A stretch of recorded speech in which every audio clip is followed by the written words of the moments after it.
Assalamualaikum, kali ini di materi PKN kelas 7 akan dibahas mengenai perumusan dan pengesahan Undang-Undang Dasar 1945. Materi ini merupakan bab baru di bab 3, di mana sebelumnya bab 1 dan bab 2 sudah dibahas di materi PTS, di mana pembahasan kali ini tertunda karena PTS online kemarin. Dan sekarang baru bisa kita bahas bab 3 ini tentang perumusan dan pengesahan Undang-Undang Dasar 1945. Sebelumnya jangan lupa untuk di like, komen, subscribe, dan juga serta share kepada teman kalian supaya dapat sampaikan materinya. Oke, kita lanjut ke materinya. Di mana materi yang dibahas itu ada sejarah perumusan Undang-Undang Dasar 1945 dan proses pengesahan Undang-Undang Dasar 1945. Sejarah perumusan Undang-Undang Dasar 1945. Istilah konstitusi berasal dari bahasa Perancis, constituer, yang artinya menetapkan atau membentuk. Lalu dalam bahasa Inggris disebut constitution, yang berarti hukum dasar. Lalu dalam bahasa Belanda digunakan istilah konstitutie, di samping kata grondwet, di mana grond artinya dasar dan wet artinya undang-undang. Lalu pengertian konstitusi secara umum ialah hukum dasar yang dijadikan pegangan dalam kehidupan bermasyarakat, berbangsa, dan bernegara. Konstitusi merupakan hukum yang tertinggi dalam suatu negara, di mana konstitusi itu dibedakan menjadi dua macam, yaitu konstitusi tertulis dan konstitusi tidak tertulis. Contoh konstitusi tertulis adalah Undang-Undang Dasar, sedangkan konstitusi tidak tertulis adalah konvensi. Konvensi, apa itu konvensi? Konvensi adalah aturan dasar yang meskipun tidak tertulis tetapi selalu dilaksanakan dalam praktik penyelenggaraan pemerintah negara. Misalkan contohnya apa? Pidato presiden sebelum sebelum tanggal 17 Agustus. Biasanya nanti di tanggal berapa gitu.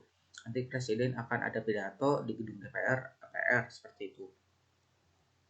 Lalu ada sejarah perumusan Undang-Undang Dasar 1945, di mana tanggal 17 Agustus pada saat kita merdeka dan diproklamasikan kemerdekaannya oleh Insinyur Soekarno sebagai wakil dari Indonesia-nya. Tetapi di tanggal 17 Agustus itu Indonesia belum memiliki dasar negara. Nah, kemudian sehari kemudiannya dilakukanlah sidang PPKI pertama, di mana tujuannya itu untuk mencari bentuk dari dasar negara Indonesia itu apa. Lalu akhirnya disepakati bahwa Undang-Undang Dasar 1945 itu sebagai konstitusi negara. Lalu kemudian dilanjutkan pada sidang PPKI pertama, di mana kemudian membahas kelanjutan dari yang sebelumnya, di mana kali ini tentang bentuk negaranya, di mana ketua BPUPKI ini yaitu Dr. Rajiman Widjodiningrat. Lalu dari sidang BPUPK ini membentuk panitia kecil atau panitia 9 dengan membentuk subpanitia atau beberapa panitia lagi.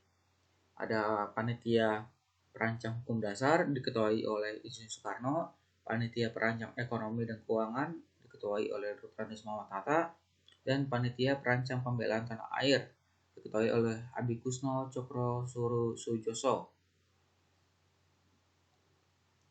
Lalu dari panitia kecil ini ada hasil dan keputusan rancangan Undang-Undang Dasar.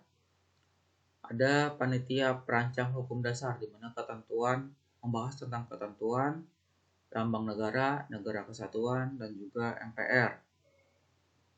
Lalu ada panitia penghalus bahasa, penghalusan bahasa, di mana panitia penghalus bahasa ini menghasilkan membahas tentang penghalusan bahasa, pengubahan kata hukum dasar menjadi Undang-Undang Dasar.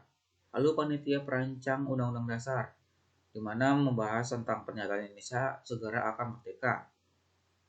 Pembukaan atau preambul Undang-Undang Dasar, batang tubuh Undang-Undang Dasar atau Undang-Undang Dasar 1945. Dan di mana ini merupakan rentetan dari sejarah perumusan Undang-Undang Dasar ya, di mana ada beberapa tahapan-tahapannya, banyak sidang-sidang dilakukan oleh para pendiri negara, di mana akhirnya nanti akan proses pengesahan Undang-Undang Dasar 1945, di mana setelah BPPKI dibubarkan itu kemudian dibentuklah PPKI pada tanggal 7 Agustus 1945, di mana Insinyur Soekarno dan Dr. Andes Muhammad Hatta memanggil Ki Bagus, Hadi Kusuma, Ki Haji Wahid Hasyim, dan Mr. Kasman Singodi Mejo, dan juga Tuku Muhammad Hasan untuk membahas rancangan Undang-Undang Dasar. Jadi sebelumnya mohon maaf ya, sebelumnya itu sidang BPPKI dulu, lalu kemudian nanti sidang PPKI seperti itu.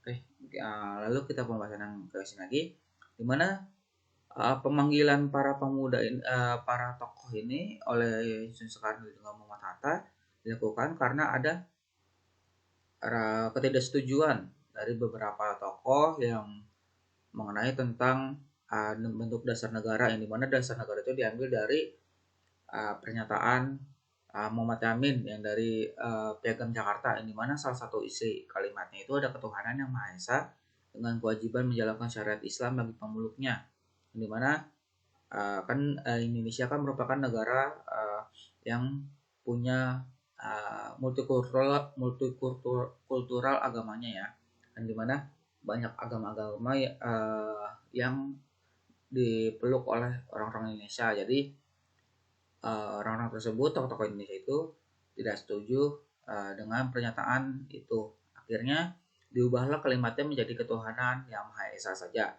Lalu kata mukadimah diganti menjadi pembukaan.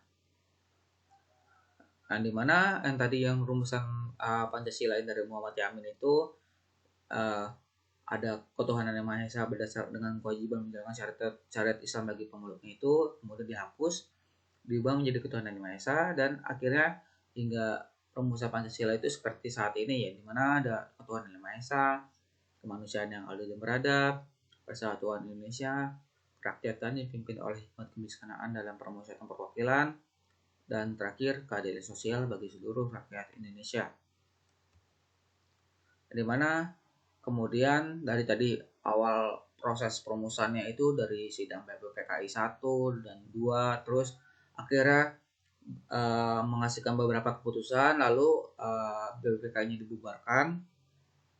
Kemudian sidang PPKI, di mana sidang PPKI tanggal 18 Agustus 45 ini menghasilkan beberapa keputusan, yaitu mengesahkan Undang-Undang Dasar tahun 1945, mengangkat dan menetapkan Insinyur Soekarno sebagai presiden dan Dr. Andes Muhammad Hatta sebagai wakil presiden. Lalu membentuk KNIP, Komite Nasional Indonesia Pusat, di mana akhirnya Indonesia mempunyai dasar negara atau konstitusi. Yang tadinya dalam penjajahan, Indonesia mengikuti undang-undang dari penjajahan dari baik itu Belanda maupun Jepang. Dan akhirnya setelah merdeka, Indonesia akhirnya mempunyai undang-undangnya sendiri, di mana merupakan hasil pemikiran dan diskusi dari para tokoh nasional Indonesia seperti itu. Oke, cukup sekian untuk materi kali ini. Mohon maaf kalau ada kekurangan. Wassalamualaikum warahmatullahi wabarakatuh.